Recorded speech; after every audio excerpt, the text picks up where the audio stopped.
मार्कांवरती परिणाम होतो, म्हणून अंडरलाइनिंग असंही करायचं नाही. नेक्स्ट, क्वेश्चन्स कॉपी करू नकात. एक जरा 2 स्लाईड मागं घे बरं. अरे ह्याच्या मागं मागं मागं म्हणायची मागं. अरे यार मागं म्हणतोय मी, पुढं नाही सांगत आहे. हां हां हां हां हां हां क्वेश्चन कॉपी करायचे नाही आहेत. आता इतर का तुम्ही बघितलं ना, तर ह्या मुलांनी खालीलपैकी कोणत्या एका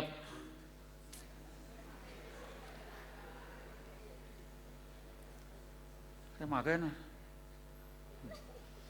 खालीलपैकी कोणत्या एका प्रश्नाचे उत्तर 70-80 शब्दात लिहा, हे लिहायची गरज नाही.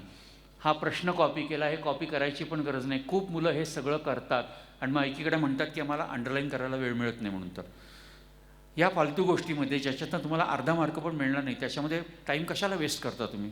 अजिबात नको. त्या क्वेश्चन्स कधीही कॉपी करायचे नाहीत.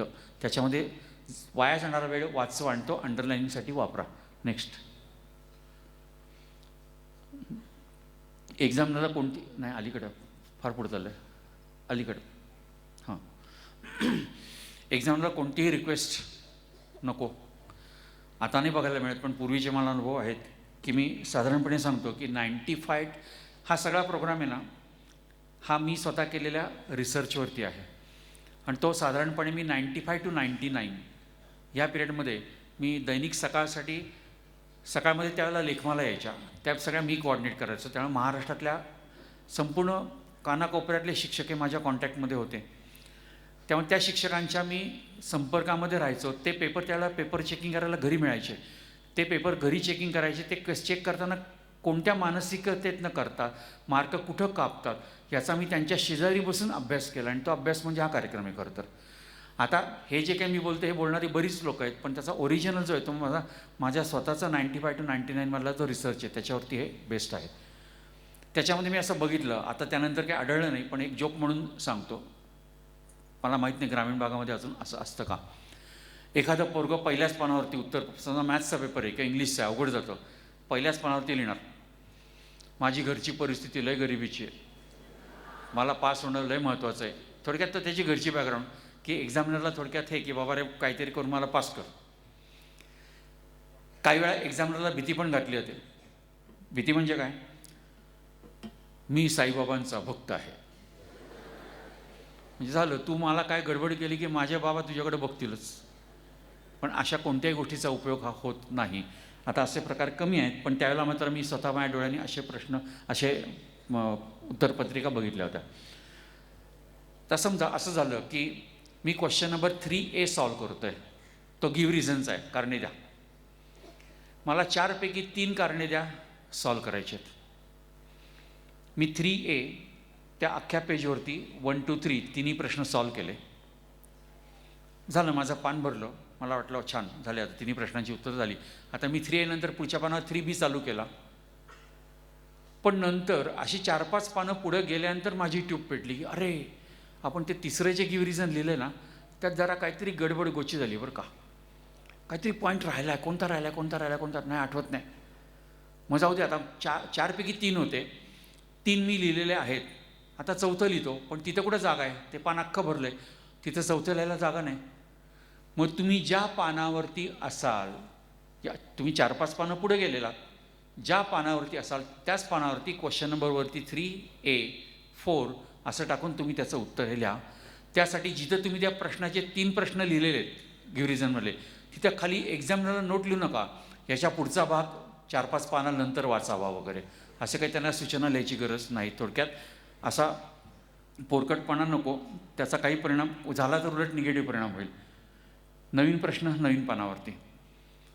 क्वेश्चन नंबर माझा 3 झाला आहे, आता मला 4 चालू करायचा आहे.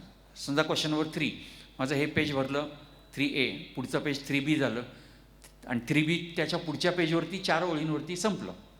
आता माझा क्वेश्चन नंबर 3 संपला, आता मला 4 चालू करायचा आहे. खूप वेळा मुलांची सायकोलॉजी काय, अरे तिथं क्वेश्चन नंबर 3चे फक्त 4 ओळींमध्येच तो प्रश्न संपला आहे, आता मी क्वेश्चन नंबर 4 चालू करतो, आहे ना, जागा आहे ना भरपूर, अख्खं पान जवळजवळ मोकळं आहे. पण असं करू नका, कारण तुम्ही असं केलं म्हणजे तुम्ही त्या एक्झामिनरला छळलं. थोडक्यात तुम्ही म्हणाल त्यात काय छळलं, कारण तुम्हाला ही कल्पना माहिती असेल की प्रत्येक पानाच्या वरती, त्या पानावरती जो क्वेश्चन नंबर आलेला आहे आता त्या पानावरती क्वेश्चनवर 3 पण आला आणि 4 पण आला आहे, त्या दोन्हीचे मार्क एक्झामिनरला लिहायला लागतात. आणि मग एवढं लिहिणं त्यांना त्रासाचं जातं. आपण त्यांचा विचार करायचा. आणि त्यामुळं नवीन प्रश्न किती, अगदी मी म्हणतो 4 काय 2 ओळी जरी भरलेल्या असल्या ना तरी नवीन प्रश्न नवीन पानावरच चालू करायचा. Next, rough work. बऱ्याच वेळा मॅथमॅटिक्समध्ये रफ वर्क आपण करतो. बरीच मुलं काय करतात की जिथं तुम्ही ॲक्च्युली गणित सॉल्व करता तिथंच पेन्सिलनी राईट साईडला तुम्ही रफ वर्क करता. पण माझी सजेशन अशी राहील की तुमची आन्सरशीट जी आहे ना त्याचं लास्ट पेज जे असतं, कारण लास्ट पेज कधी पण टर्न करणं, उलटवणं हे सोपं पडतं. अख्खी उत्तरपत्रिका अशी केली की शेवटचं पेज मिळतं. त्या शेवटच्या पेजवरती तुम्ही रफ वर्क करा. तिथं करू नका. जिथं तुम्ही फेअर गणित सॉल्व करणार आहात तिथं रफ वर्क नको. कारण आपण म्हणतो की नाही पेन्सिलने मी करतो, नंतर मी ते खोडून टाकेन. खोडायला वेळ मिळत नाही, आपण विसरतो आणि मग ते दिसायला शॅबी, वाईट दिसतं, चांगलं दिसत नाही. त्यापेक्षा करतानाच तुम्ही ते वर्क आहे ते शेवटी करा ना, शेवटच्या पानावरती करा. आणि मग त्या पानाला आधीच क्रॉस लाईन मारून ठेवा, जे ते पान चेकिंगचा प्रश्नच येणार नाही. जी जरी तुमची सम एखादी आधीमध्ये आली, म्हणजे तुम्ही सप्लिमेंट लागली आणि आधीच्या पानावरची सम तुम्ही सप्लिमेंटच्या पहिल्या पानावरती कंटिन्यू केली तरी काही प्रॉब्लेम येणार नाही, कारण मधलं सगळं वर्किंग तुम्ही कॅन्सल केलेलं आहे. थोडक्यात रफ वर्क जे आहे ते रफ वर्क तुम्ही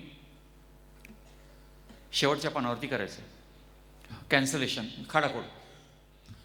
सगळेजण सांगतात की नाही पेपर एकदम छान सुंदर स्वच्छ पाहिजे, अजिबात खाडाखोड नाही, सगळं एकदम मस्त. पण मुलंच म्हणतात अहो माणूस आहे ना, चुका होणारच ना, आणि चूक होणार म्हणजे खाडाखोड होणारच ना. हो पण मी तुम्हाला शिकवतो आहे हाऊ टू हाईड इट, लपवायची कशी खाडाखोड. नॉर्मली काय होतं माहिती आहे का की आपण खाडाखोड कधी करतो, जेव्हा चुकतो तेव्हा. जेव्हा चुकतो आणि चूक आपल्याला कळते तेव्हा आपण ते खोडतो. आणि आता आपली चूक झालेली म्हटल्यानंतर आपण स्वतःवरती वैतागलेलो असतो, कारण चुकलं ना. मग आपण काय करतो, ते खोडताना अगदी असं असं असं असं करून असं असं करून की जेणेकरून काय लिहिलेलं आहे ना ते त्या तपासण्याला कळलं नाही पाहिजे, कारण तेच चुकीचं आहे ना. ते कशाला त्याला कळायला पाहिजे. कधी कधी तुम्हाला माहिती आहे की इतक्या रागाच्या भरामध्ये काय खूप खोडल्यामुळे आपलं पान पण फाटलेलं आहे, एवढं जोरात खोडतो आपण. पण काय होतं की समजा मी पेपर चेक करतो आहे, मी पान माझं ह्या 2 पानं चेक करून दिल्या, मी पान टर्न केलं.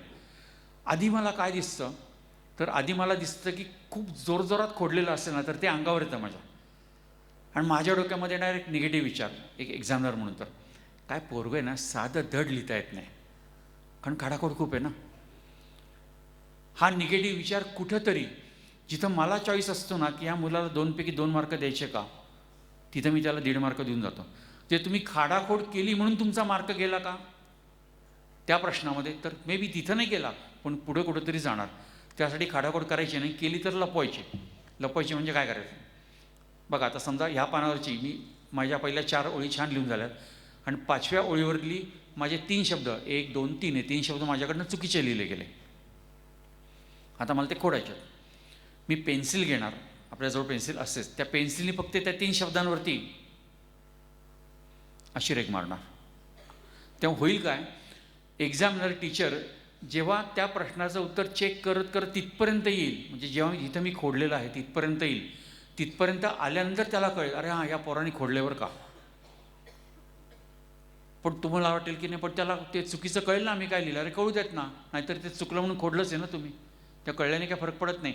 पण जर का तुम्ही ते वाईट करून खोडलं तर त्याचा इम्प्रेशन उलट चांगलं पडणार नाही. म्हणून खोडताना मी म्हटलं तसं मे बी ते 1 वाक्य असेल 2 वाक्य असतील काही असले सरळ त्याला त्या, आणि ती पण पेन्सिलनी रेघ अशी नाही मारायची. 3 शब्द आहेत, त्या 3 शब्दांवरती मी अशी रेघ नाही मारणार 1 2 3, फक्त त्या शब्दांवरती रेघ तेवढी मारायची आहे. म्हणजे अशा पद्धतीने खाडाखोड आपण करायची. खाडाखोड लपवण्याचा प्रयत्न, म्हणजे खाडाखोड करायची आहेच आहे पण ती लपवण्याचा प्रयत्न हा करायचा आहे.